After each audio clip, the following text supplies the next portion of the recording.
SPRM mampu wiretap bualan Najib tapi gagal tapping bualan keluarga Muhyiddin. Assalamualaikum dan salam sejahtera rakyat Malaysia. Hari ini kita perlu persoalkan satu perkara penting, keberkesanan SPRM.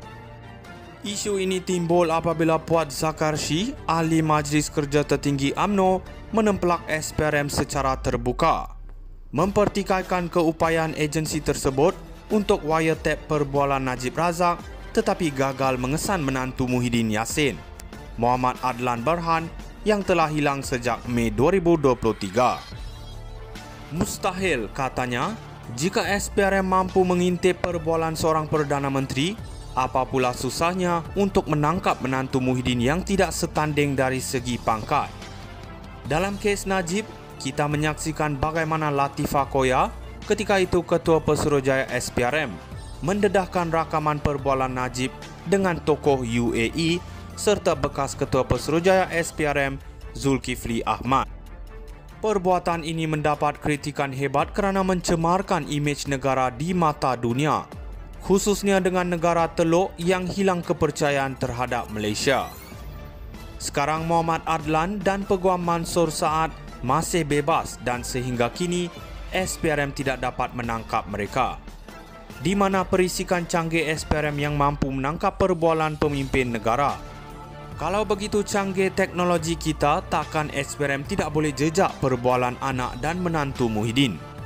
Ini menimbulkan persoalan besar, apakah SPRM benar-benar mahu menangkap menantu Muhyiddin?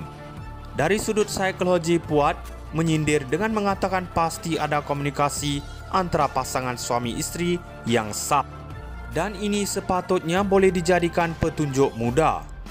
Malah SPRM boleh memantau pergerakan ahli keluarga Muhyiddin yang pergi ke luar negara untuk menjejaki di mana mereka bersembunyi. Bukan kita mahu tuduh sembarangan, tapi jika SPRM boleh buat dulu kepada Najib, kenapa sekarang seolah-olah hilang keupayaan? Apakah ada tangan gaib yang melindungi Muhammad Adlan daripada dikesan? Inilah yang rakyat mahukan penjelasan. Kalau benar SPRM ada kemampuan, buktikan sekarang. Tan Sri Azam Baki sebagai Ketua Pesuruhjaya SPRM perlu buktikan bahawa tiada sebarang unsur berat sebelah dalam tindakan agensi ini. Jika Najib boleh dijadikan sasaran, kenapa Muhyiddin atau keluarganya tidak? Rakyat mahu melihat tindakan yang adil dan tegas.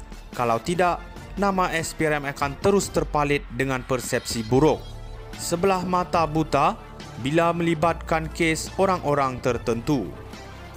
Kesimpulannya, ini bukan sekadar soal teknikal perisikan, tetapi soal keadilan dan kredibiliti SPRM. Adakah SPRM mampu bertindak tanpa dipengaruhi oleh mana-mana pihak? Atau adakah kita hanya melihat sandiwara politik yang menggunakan agensi negara untuk kepentingan pihak tertentu? SPRM mampu wiretap bualan Najib tapi gagal tapping bualan keluarga Muhyiddin. Assalamualaikum dan salam sejahtera rakyat Malaysia. Hari ini kita perlu persoalkan satu perkara penting, keberkesanan SPRM.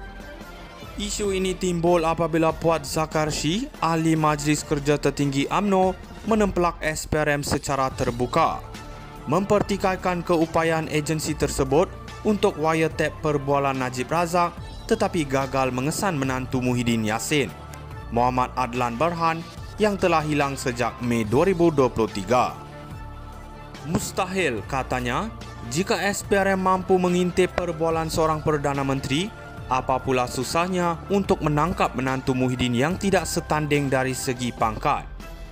Dalam kes Najib, kita menyaksikan bagaimana Latifah Koya, ketika itu Ketua Pesuruhjaya SPRM, mendedahkan rakaman perbualan Najib dengan tokoh UAE serta bekas Ketua Pesuruhjaya SPRM Zulkifli Ahmad. Perbuatan ini mendapat kritikan hebat kerana mencemarkan imej negara di mata dunia, khususnya dengan negara teluk yang hilang kepercayaan terhadap Malaysia. Sekarang Muhammad Adlan dan Peguam Mansur Saad masih bebas dan sehingga kini SPRM tidak dapat menangkap mereka.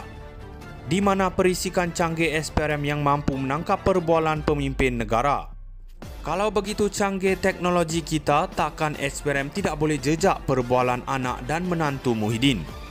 Ini menimbulkan persoalan besar, apakah SPRM benar-benar mahu menangkap menantu Muhyiddin? Dari sudut psikologi, Puat menyindir dengan mengatakan pasti ada komunikasi antara pasangan suami isteri yang sah. Dan ini sepatutnya boleh dijadikan petunjuk muda. Malah SPRM boleh memantau pergerakan ahli keluarga Muhyiddin yang pergi ke luar negara untuk menjejaki di mana mereka bersembunyi. Bukan kita mahu tuduh sembarangan, tapi jika SPRM boleh buat dulu kepada Najib, kenapa sekarang seolah-olah hilang keupayaan?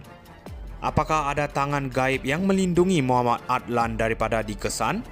Inilah yang rakyat mahukan penjelasan. Kalau benar SPRM ada kemampuan, buktikan sekarang.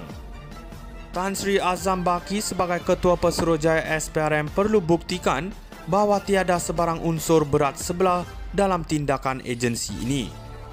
Jika Najib boleh dijadikan sasaran, kenapa Muhyiddin atau keluarganya tidak?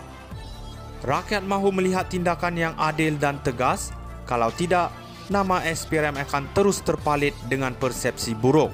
Sebelah mata buta bila melibatkan kes orang-orang tertentu. Kesimpulannya, ini bukan sekadar soal teknikal perisikan, tetapi soal keadilan dan kredibiliti SPRM. Adakah SPRM mampu bertindak tanpa dipengaruhi oleh mana-mana pihak?